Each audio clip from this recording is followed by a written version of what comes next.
ukrainienne. Images qui ont été tournées ce matin au lever du jour, où l'on voit des blindés et des militaires, vous le voyez, de la milice Wagner qui prennent position.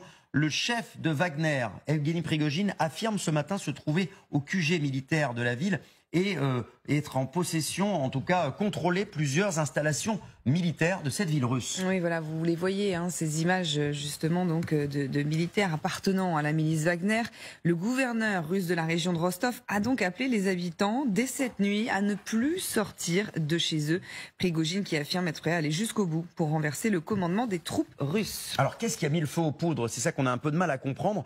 L'armée russe, en tout cas ce sont les déclarations de Prigojine, se serait retourné contre ses alliés de la milice Wagner et aurait visé certains combattants. Prigojine aurait réagi en abattant de son côté 2 hélicoptères russes, information encore non confirmée par le Kremlin. Ce qui est sûr, c'est que c'est la confusion sur place, comme nous l'explique Suzy Muselet. Ces images, filmées par des miliciens du groupe Wagner, seraient pour Evgeny Prigojine la preuve que son camp d'entraînement a été bombardé par l'armée régulière russe. Moscou dément, mais Prigojine lance un appel au putsch.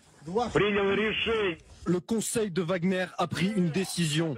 Le mal qui est fait par les militaires doit être arrêté.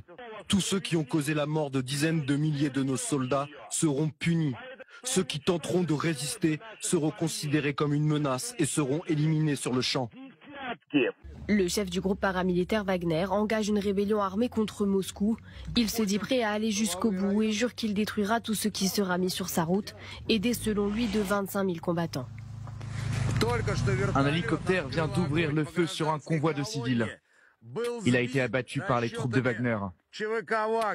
Un second hélicoptère militaire russe aurait été abattu, toujours selon Prigojine, qui affirme également être entré dans Rostov, dans le sud du pays. Dans une vidéo diffusée sur Telegram, le général russe Sergei Sourovikine appelle les combattants du groupe Wagner à s'arrêter avant qu'il ne soit trop tard. Je vous demande instantanément d'arrêter. L'ennemi n'attend que l'escalade de la situation politique. Nous ne pouvons pas faire le jeu de l'ennemi en ces temps difficiles pour le pays. Les services de sécurité russes ont ouvert vendredi une enquête pour appel à la mutinerie armée. Evgeny Prigojine, lui, se dit prêt à mourir pour libérer le peuple russe.